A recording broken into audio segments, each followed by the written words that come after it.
Salve und willkommen zu meiner Roman Coin Show. In diesem Video geht es um das Unboxing von gleich 2 römischen Münzen, die ich bei einer Auktion des Auktionshauses Mars Ultor kürzlich ersteigert habe. Außerdem lasse ich euch für einen kurzen Moment an der Live-Internet-Auktion teilhaben. Zum ersten. Zum zweiten. Verkauft. Damit ihr einen Eindruck davon bekommt, wie stressig das teilweise abläuft. Und ihr könnt gemeinsam mit mir entscheiden, ob sich solche Auktionen wirklich lohnen. Außerdem gibt es natürlich wieder ein Update zu unserem Gewinnspiel und wir schließen wieder einen Sesterz aus. Lasst uns die Münzen aber zuerst mal auspacken und ich erzähle euch nebenbei ein bisschen über die Auktion. Das Problem bei Auktionen beginnt schon damit, dass man oft im Stress der Gebote dazu verleitet wird, einen zu hohen Preis zu zahlen. Nicht zuletzt, weil da ja noch der Aufschlag von mindestens 20% zuzüglich Versand zum Zuschlagspreis hinzuzurechnen ist. Eigentlich wollte ich ja 2 ganz andere Münzen ersteigern, aber die sind vom Preis her derartig davongelaufen, dass es mir gar nicht möglich war, darauf zu bieten. Und ich finde, die haben wirklich einen stolzen Preis erzielt. Oder was meint ihr dazu? Naja, und zum Trost habe ich dann diese 2 Münzen hier wesentlich günstiger ersteigert. Aber natürlich haben sie auch nicht diese Top-Qualität, die bei Auktionen aber definitiv überbezahlt wird. Am Ende der Auktion fragt man sich dann doch, hat sich dieser Kauf wirklich gelohnt? Aber ich kann euch sagen, natürlich bin ich mit meinem Ass von Caracalla und dem Antoninian von Postumus zufrieden und möchte euch heute das Ass des Caracalla näher vorstellen und den Postumus für ein späteres Video aufsparen, wenn es um das gallische Sonderreich gehen wird. Caracalla, geboren 188 nach Christus in Lyon, als Lucius Septimius Bassianus war der älteste Sohn von Kaiser Septimius Severus und Julia Domna. Seinen berühmten Beinamen erhielt er von einem gallischen Kapuzenmantel, den er stets trug und beim römischen Heer einführte. Sein Vater ernannte ihn 197 zum Caesar und 198 zum Augustus, um ihn als Mitherrscher und Nachfolger der Antoninen-Dynastie zu etablieren. Nach dem Tod des Vaters Septimus Severus im Jahr 211 trat er die Nachfolge gemeinsam mit seinem Bruder Geta an, ließ ihn jedoch noch im selben Jahr in den Armen ihrer gemeinsamen Mutter ermorden.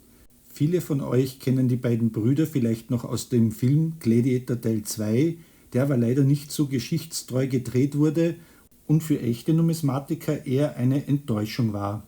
Dafür ist das Porträt Kaiser Caracallas auf diesem Ass sehr detailgetreu und absolut authentisch. Die Umschrift lautet Antoninus Pius, Aug für Augustus und Brit für Britannicus. Ein Ass des Caracalla ist eher selten zu bekommen, aber sehen wir uns einmal die Rückseite etwas genauer an. Wir sehen eine sitzende Fortuna mit Ruder in der rechten Hand und das Füllhorn in der linken. Unter dem Sitz befindet sich ein Rad. Alles das sind Attribute der Glücksgöttin. Die Legende lautet hier übersetzt Fortuna Redux und bezieht sich auf die glückliche Rückkehr des Kaisers. Dann Tribunitia Potestate 14 datiert das Ass auf ca. 211 nach Christi.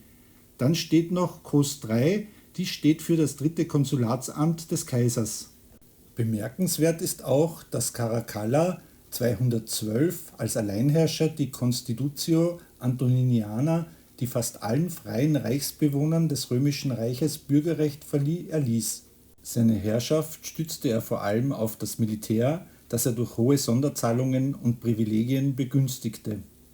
Aufgrund seiner Brutalität und seiner Wahnvorstellung, ein neuer Alexander der Große zu sein, ging er als einer der grausamsten Tyrannen in die Geschichte ein. Sein Leben endete 217 auf einem Feldzug gegen die Parther, als er von einer Verschwörergruppe ermordet wurde. Nun lasse ich euch aber noch, wie versprochen, an einer Online-Auktion teilhaben. Diese Münze der Faustina der Jüngeren war mir schon von Anfang an etwas zu teuer und sie wurde auch nicht verkauft, da keine Gebote abgegeben wurden. Für Denari interessiere ich mich generell nicht so sehr, außer es sind besonders seltene oder interessante Stücke. Bei dem hier kommen die Bieter erst richtig langsam in Fahrt, aber dann ergibt sich doch noch ein guter Preis. Man ist in der Hektik des Bietens halt doch verleitet, oft einen zu hohen Preis zu zahlen. Ich denke, so selten sind diese Denare dann auch wieder nicht. Dieser Sesterz des Lucius Verus ist leider von der Erhaltung zu schlecht, sodass auch keiner bietet.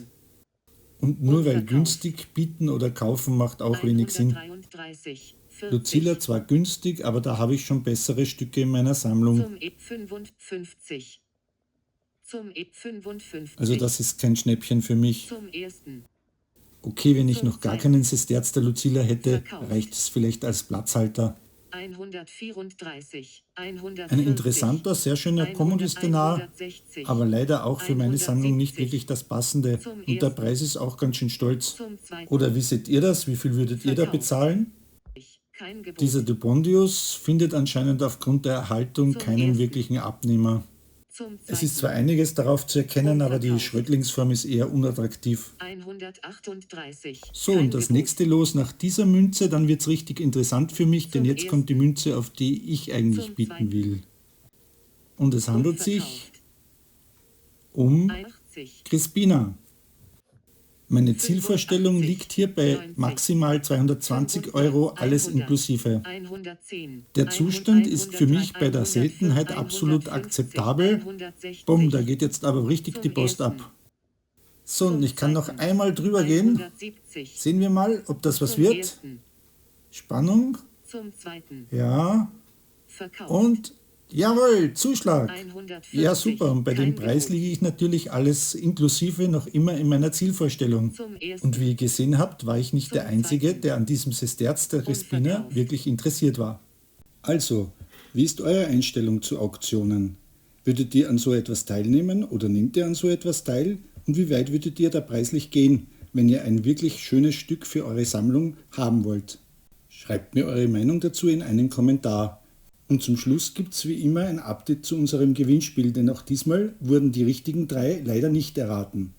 Um es euch etwas einfacher zu machen, schließe ich auch heute wieder einen Sesterz vom Gewinnspiel aus. Und zwar die Münze von Faustina der Jüngeren mit der RIC-Nummer 1386b. Diese ist raus aus dem Spiel. Es verbleiben also noch 7 Sesterze, von denen ihr 3 auswählen und in die Kommentare schreiben könnt. Eine Liste der verbleibenden Sesterze findet ihr in der Beschreibung dieses Videos sowie die Teilnahmebedingungen und den Disclaimer zum Gewinnspiel.